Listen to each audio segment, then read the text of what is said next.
Seeds Cup of Joe. On this episode, Dylan went to the ICM Conference in Altoona, Iowa this week. Here his takeaways on wind direction, moisture and precipitation, and fungicide trials. We talk about disease pressures of southern rust and tar spot. Ben highlights how high pH can affect pesticide efficacy and how Upshift C can be a tool to lower pH in the spray solutions.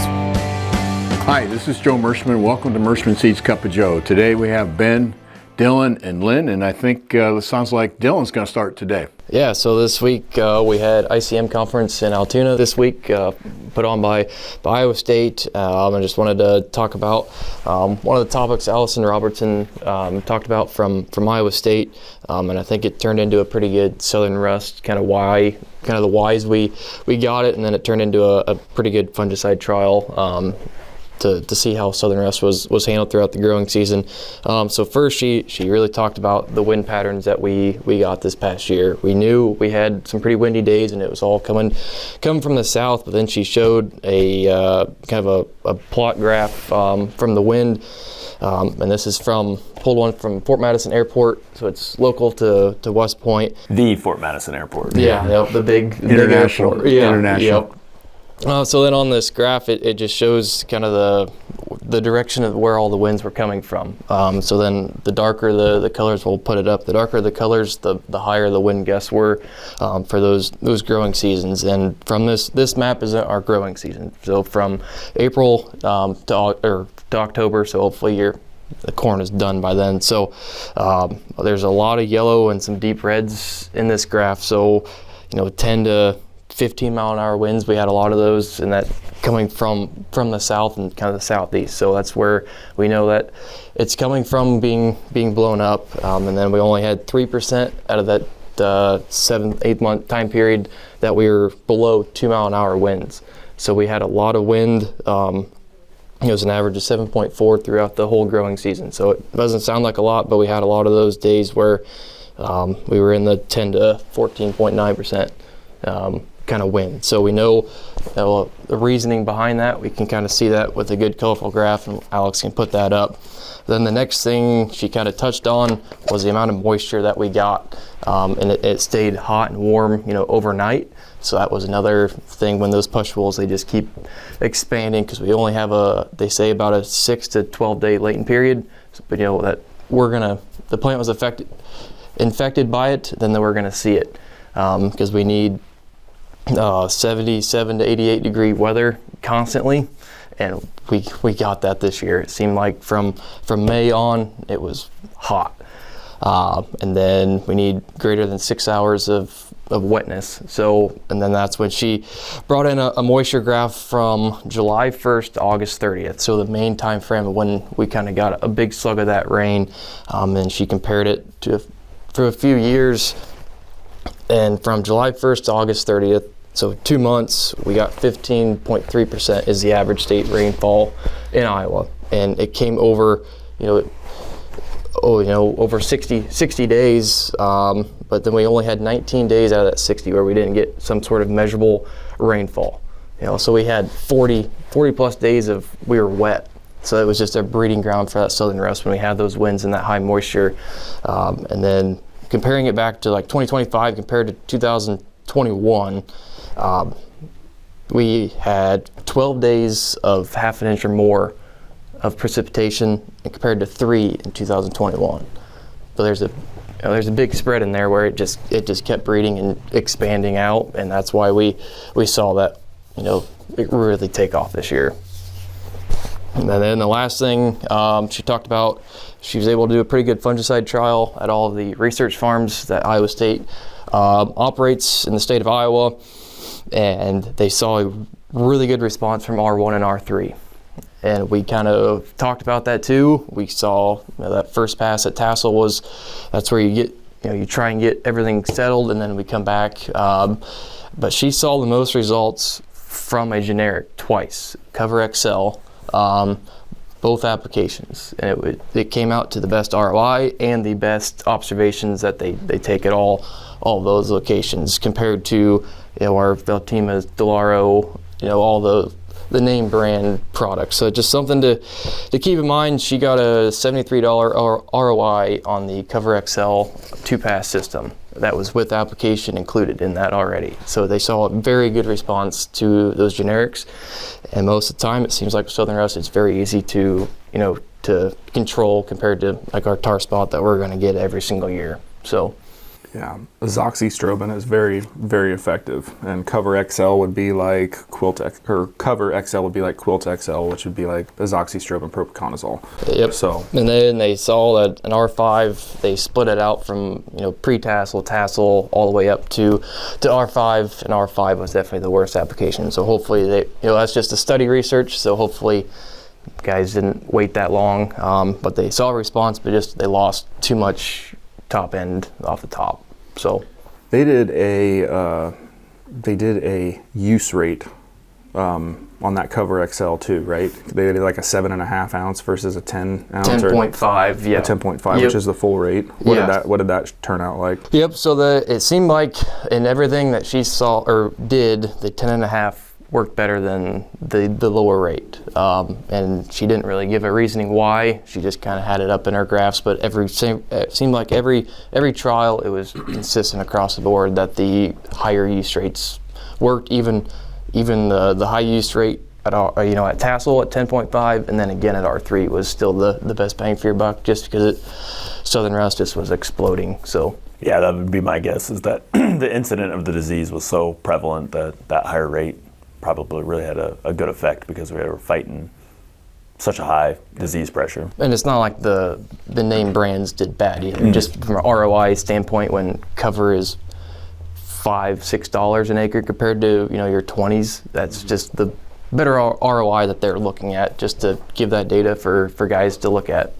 Well, it's just like an insecticide that we use. An example would be like the insecticide that we use on our wheat seed treatment. We use a southern rate of imidacloprid in the wheat, and what that does is it buys us a longer residual. It's the same exact function when we're looking at the fungicide side of things. When you add an extra 30%, 35% of your product, going from that 7.5 to 10.5, you're probably buying an extra 6 to 10 days maybe of coverage, and that's basically, or of resistance, or fungicide efficacy, that's keeping that plant cleaner. And it's almost unbelievable that 5 or 6 days can make the difference between 5 bushel and 10 bushel differences, but that's absolutely what's happening when we can lengthen that residual. Even a $5 7.5 ounce rate versus a $7 10.5 ounce rate, it makes a heck of a difference. And then a plug she kind of put in, so that we all know that versus most acres, corn has been planted in a very long time.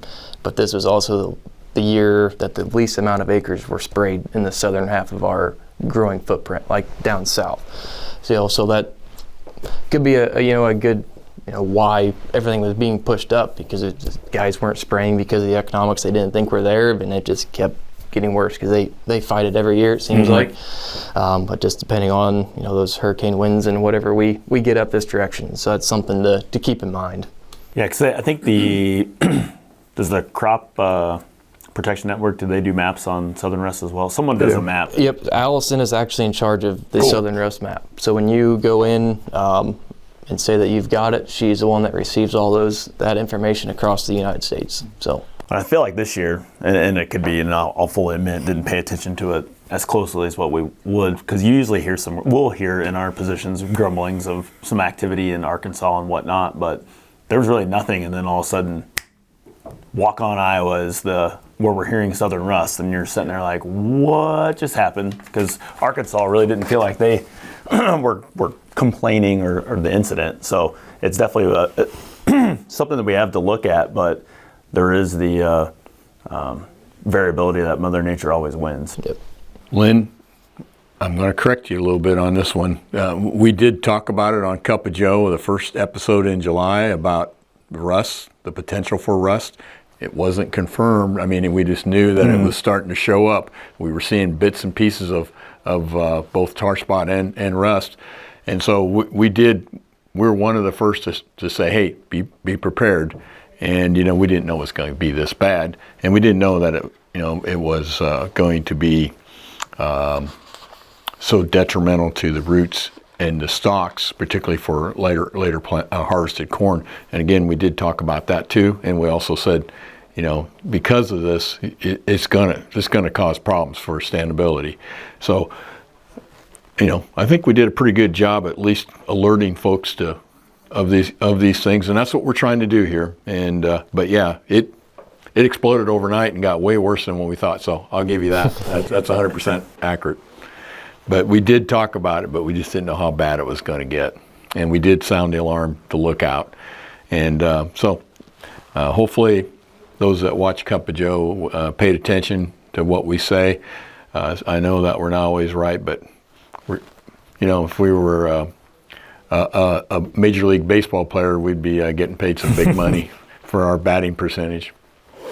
Yeah, and I think a lot of that, we see southern rust, but it has to do with what you were talking about, the overnight temps and the temperatures that we were experiencing this year compared to the past 2 to 3 years that are very fresh in my memory. We haven't had that kind of heat, and we were at a post-harvest meeting that showed how far north the range of the heat came from, and it's like the year that we had this year puts our climate and the heat and humidity more like what we would normally see in the Boot Hill, Missouri and Southern Illinois. So we had many of the conditions that were much similar to the guys that are used to southern rust every year, because we were running pretty consistently in the 90s and upper 70s for 90s for highs, upper 70s for the lows, and that's the right amount of moisture, the right breeding ground for it. It's like we were in Southern Illinois, Southern Missouri, and that's what makes it hard for corn breeders is, when we have something like this that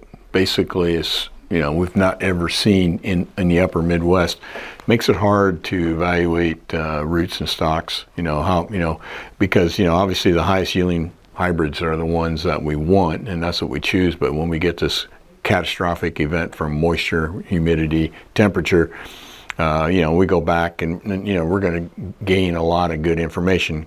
Anything bad that happens with crops, usually we gain from it on a breeding wise. We talk about it on soybeans in the past too. We always gain knowledge that makes the next future generations better. Right. So when we have heavy disease pressure years like this, it just makes it that much more important on which products you're going to choose, what use rates you're going to go out at, the application method that you're going to be doing for coverage and gallons and all that good stuff. And then I have a chart here in front of me on product half-life by pH, because even things like the pH of your water can affect the efficacy of that fungicide or insecticide or herbicide that you're using. So I'll throw the chart up for you guys to see here, but when you're looking at that fungicide half-life, when you have high pH well water, the half-life, how I describe half-life is, it is basically how effective, if you're looking at 100% efficacy of the product, and the half-life would be, okay, so you now have half of your active ingredient that is in the form that it needs to be in this period of time. So when you're looking at the chart and you're looking at a 9 pH and your fungicide at 2 minutes, so your product is half as effective as it was before it got put in the solution in 2 minutes. So that's pretty incredible. I don't know that we have a ton of pHs in the 9s for well water, but this is a really interesting chart that Purdue Extension published. But even loads that are sitting on like a tanker that are sitting out on a runway in the heat for 3 hours at a pH of 7, you have 3 hours that your fungicide is half as good as what it was compared to when you're driving down into the lower pHs. So when it comes to herbicides, fungicides, insecticides, we really want to pay attention to how we're conditioning the water and making sure that the pH of that water is in an acidic form to make sure that we are getting a lot more efficacy out of that. It's unique, and we may have talked about it on Cup of Joe, I think, before, but when we used to talk about when we've had spider mite problems in the past, and this was the Roundup Ready 2 Liberty Link days, everybody was talking about how much better the Liberty Link soybeans stayed clean. And why did the Liberty Link soybeans stay clean? From spider mites. Mm-hmm. It's because when the insecticides are being used and they were getting put out with Liberty, you really want a fairly acidic tank for that Liberty to work really well, but it was making the insecticides work that much better because we were driving the pH of that solution down. And you look at this. AMS might have been part of it, right? Yeah, the AMS, that's hugely part of, that's a water conditioning and acidifying agent. And Liberty is acidifying by itself because that's just the properties of that chemical. So you would see that efficacy in the insecticide work so much better when we were spraying the Liberty Link beans with Liberty. So there was comments made, well, for some reason the Liberty soybeans aren't getting the insect damage like the Roundup soybeans were, and I remember that distinctly. Yep, and it goes back to the pH of that solution and how effective is your insecticide when you are in that pH. So plug for this is just one of the products that we offer through the Merschman brand, is this Upshift C, and it talks about well water and the different pHs of this individual well water that we have here, and at a quarter of an ounce per gallon, a half an ounce per gallon, an ounce per gallon, and 2 ounces per gallon. It shows the immediate effect, the 3-hour effect, and the 24-hour effect. And sometimes when we use a water conditioning agent to drop the pH, you will get an immediate decline, and then it'll start rise back up. This would be a decent addition to your spray tank at a fairly low use rate to make sure that you're driving the pH of that water down. And then you're looking at, you may have some foliar positive attributes from using the Upshift C because it's got a little phosphorus in it. It's got an enzyme in it that helps break phosphorus down. So traditionally it's used as a starter replacement product, but it can be used as a water conditioning agent as well. So things to think about as we're getting ready to go into next year and making that fungicide that you spend so much money on work even better. So good advice. Very good advice. It's probably been about a month ago, but their comment was, I'm going to wait this year. I might put in prepaid money on my fungicide, but I'm going to wait on my fungicide before I pick the product, because in this example, this was the perfect example that didn't necessarily need the high-dollar branded product, that the generic one worked just fine. So it's one of those that as farmers we have to balance if it's in the shed, it's available and I have it, versus making sure that you have the right prescription or drug to fix that prescription. So definitely interesting to your point when you're talking about planning for next year. Fungicide should probably be in most guys' front of their mind, but on exact product to use, it's going to be kind of difficult to make that determination, because Southern Rust and generics working really well versus last year with tar spot. There's some guys that had, I wouldn't say issues, but variable results with it. And some of that does go back to use rate though too. You start skimping on, it doesn't matter if you're branded or generic, you start skimping on the rate. You're just not taking care of that plant like you need to. So bringing that up was an interesting comment that I kind of put in the back of my brain, but as you gave us those results, it's like, maybe we shouldn't spend the money and go with the branded side. Maybe we should just kind of sit on our hands for a little bit and see what disease we're going to go after. And hopefully, logistically and supply-wise, your suppliers are able to do that, which I know is 3/4 of the battle most year, it seems like. Well, tar spot's something you probably should plan for every year. Southern Rust is something, got to watch Cup of Joe to find out. Yep. We'll send Dylan down to the Boot Hill of Missouri every week to look forward to look around. Yep. Well, anything else to bring to the table this morning? All right. It's going to get really cold this weekend, as you know. So it's time to do It's So Cold As jokes, okay? And these are really, really bad. I'm going to warn you, right? This is as bad as the cold is right now. It's so cold, even the shadows are wearing coats today.